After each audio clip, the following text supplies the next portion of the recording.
नमस्कार फ्रेंड्स। अभी चंद रोज पहले कोई बहुत सुंदर पंक्तियां पढ़ने को मिली। इस प्रकार हैं। गीता का संदर्भ हूं मैं, गीता का संदर्भ हूं मैं, रामायण का अर्थ हूं मैं, जब जब हुई पराकाष्ठा परिवर्तन का गर्भ हूं मैं। दोस्तों, हम सब लोग अभी कोरोना काल में हैं। कोरोना खत्म नहीं हुआ है। इनफैक्ट कोरोना के मामले पहले से ज्यादा सामने आ रहे हैं। हालांकि यह भी सच है कि सरकार ने कोरोना लॉकडाउन में पहले से ज्यादा ढील देनी शुरू की है।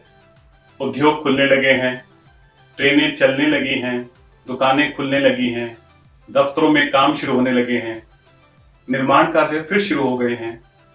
लगता है जीवन सामान्यता की तरफ बढ़ रहा है। एक तरफ कोरोना के नए मामले सामने आ रहे हैं, दूसरी तरफ सरकार ने आर्थिक गतिविधियों में ढिलाई देनी शुरू कर दी है। ये दोनों बातें परस्पर विरोधी नहीं लगती, चौंकाने वाली नहीं लगती, लेकिन मेरी दृष्टि में इसमें कुछ भी चौंकाने वाली बात नहीं है। शायद हम एक ऐसी प्रवृत्ति की ओर मुड़ रहे हैं जहां हम यह मानकर चल रहे हैं कि हमें अब कोरोना के साथ जीना पड़ेगा और इसी के हिसाब से अपने आप को ढालना पड़ेगा, क्योंकि कोरोना अब पूरी तरह से जाने वाला नहीं है। और कोरोना ही क्यों, आने वाले समय में ऐसी कितनी ही महामारियों का सामना करना पड़ सकता है। इस सबके बीच जिस चीज को लेकर हम सबके मन में चिंताएं हैं, शंकाएं हैं, भ्रम की स्थिति है, वह है अपने करियर को लेकर।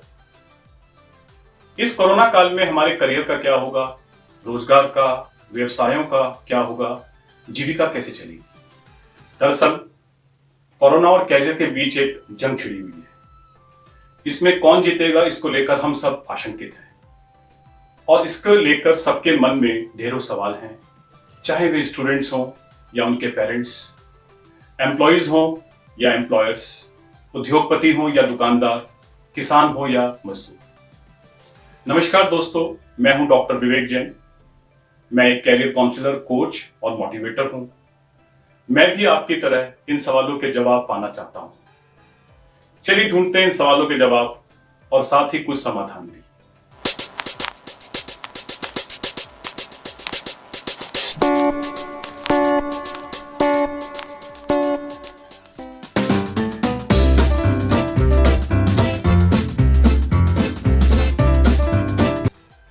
जब जब हुई पराकाष्ठा परिवर्तन का गर्भ हूं मैं। डियर फ्रेंड्स, कोरोना ही इस समय वह पराकाष्ठा है और इसका समाधान है परिवर्तन। आप स्टूडेंट्स लोगों ने साइंस में एक चीज पढ़ी होगी, 3 स्टेट्स ऑफ मैटर, यानी पदार्थ की 3 अवस्थाएं, सॉलिड, लिक्विड और गैस। और हमारे टीचर हमें एक एग्जाम्पल देते थे पानी का।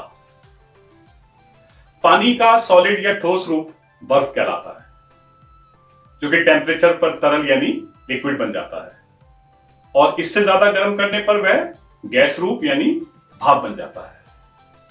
भाप को ठंडा कर दिया जाए तो वह फिर पानी बन जाती है, और पानी को और ठंडा करने पर वह वापस बर्फ बन जाता है। यहां इस उदाहरण में पानी का अस्तित्व खत्म नहीं हुआ है, सिर्फ समय और परिस्थिति के हिसाब से उसने अपना रूप परिवर्तित किया है और इस परिवर्तन द्वारा खुद के वजूद को बचा के रखा है। साइंस के इस बेसिक कॉन्सेप्ट से हमें एक बहुत अच्छी शिक्षा मिलती है कि जब भी हमारे जीवन में स्थितियां बदलें, स्थितियां हमारे अनुकूल ना हो, तो हम बदल जाएं। अगर हम बदल जाएंगे तो हम जिंदा रह पाएंगे और स्थितियों के अनुकूल होने पर हम अपनी पहली जैसी अवस्था में लौट सकते हैं। दोस्तों, मेरा दृढ़ विश्वास है कि कोरोना से संसार में सदैव के लिए कुछ बंद नहीं होने वाला। अब आप ही बताएं कि क्या आप किसान अन्न उगाना बंद कर देंगे? क्या दर्जी कपड़े सिलना बंद कर देंगे? क्या राजमिस्त्री निर्माण करना बंद कर देंगे? क्या बैंक बंद हो सकते हैं? क्या सैनिक देश की सीमाओं की रक्षा करना छोड़ देंगे? क्या रेलवे ट्रेन चलाना बंद कर देंगे? क्या बच्चे पढ़ना छोड़ देंगे? क्या उनको एजुकेशन मिलनी बंद हो जाएगी? क्या स्कूल कॉलेज सदैव के लिए बंद हो जाएंगे? क्या एग्जाम्स नहीं होंगे? क्या प्रतियोगी परीक्षाएं होनी बंद हो जाएंगी?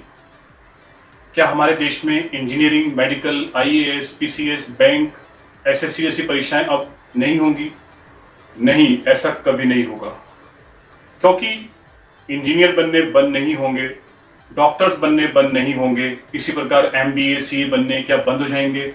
नहीं। होटल सदैव के लिए बंद नहीं होंगे, यही बात स्कूल, कोचिंग पर भी लागू होती है। क्या कोई ऐसी इंडस्ट्री है जो सदा के लिए बंद हो जाएगी? कोई नहीं।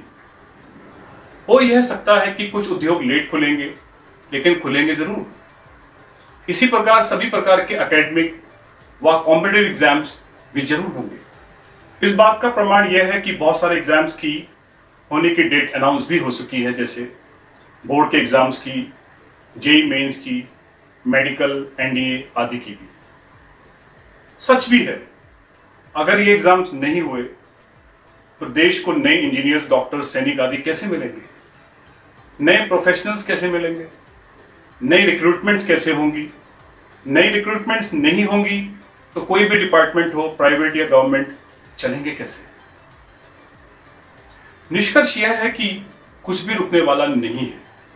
सब काम होंगे, सब तरह की शैक्षिक गतिविधियां होंगी, एग्जाम्स होंगे, सभी तरह के सिलेक्शंस होंगे, सभी उद्योग धंधे शुरू होंगे। अगर सभी प्रकार के उद्योग धंधे शुरू होंगे और सभी प्रकार के डिपार्टमेंट्स काम करना शुरू करेंगे तो मैन पावर की भी जरूरत जरूर पड़ेगी। मैन पावर मतलब रोजगार, इनकम, लिवलीहुड, करियर। तो बताइए, कोरोना वर्सेस करियर की इस जंग में कौन जीत रहा है? हाँ, ऐसा जरूर है कि कुछ ऐसे काम हैं जो थोड़े लेट शुरू हो सकते हैं, लेकिन शुरू होंगे जरूर। कहते हैं दुनिया में कुछ भी रुकता नहीं है, यह जीवन चक्र चलता रहता है। कुछ घटनाओं से यह कुछ समय के लिए रुक सकता है, स्लो डाउन हो सकता है, इसका स्वरूप बदल सकता है, लेकिन यह पहिया थमने वाला नहीं है। एक इम्पैक्ट यह हो सकता है कि कुछ चीजों की डिमांड के घटने के अनुपात में कैरियर की संभावनाएं भी कम हो जाएं, लेकिन कुछ चीजों की डिमांड बढ़ भी तो जाएगी, जिसके अनुपात में वहां करियर की संभावनाएं भी अधिक हो जाएंगी। यदि हम लॉ ऑफ कंजर्वेशन यानी संरक्षण के नियम को समझें तो हमें यह मानना पड़ेगा कि अगर किसी चीज की डिमांड कम हो जाती है तो बहुत मुमकिन है कि वह अपना स्वरूप बदलकर फिर से अपनी डिमांड बनाएगी। इसका एक एग्जांपल कोचिंग इंडस्ट्री हो सकता है। इस समय कोचिंग में ऑफलाइन या इन पर्सन क्लासेस भले ही बंद हैं, लेकिन उसका बदला हुआ स्वरूप अर्थात ऑनलाइन क्लासेस इंडस्ट्री एक बूमिंग सेक्टर बनकर उभरी है। यह बात किसी से छिपी नहीं है। ऑफलाइन या इन पर्सन क्लासेस देने वाले अधिकतर टीचर्स ने इस सिस्टम को सफलतापूर्वक अपनाया भी है।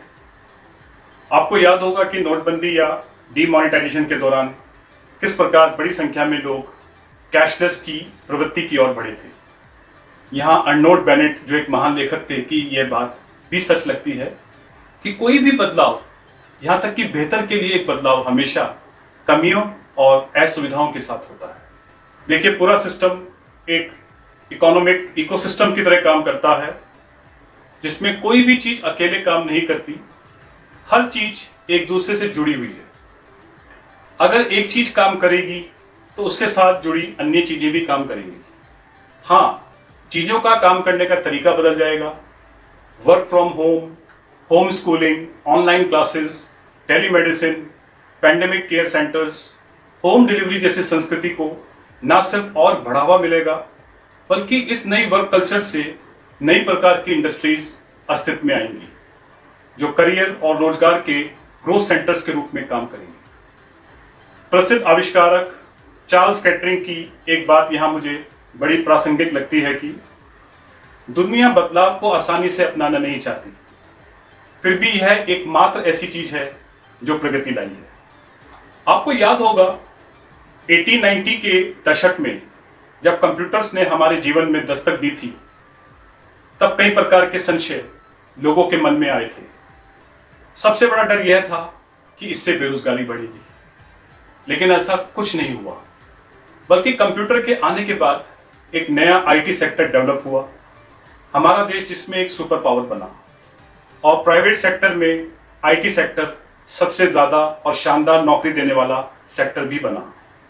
आज भी कंप्यूटर साइंस इंजीनियरिंग ग्रेजुएशन करने वालों की पहली पसंद बना हुआ है।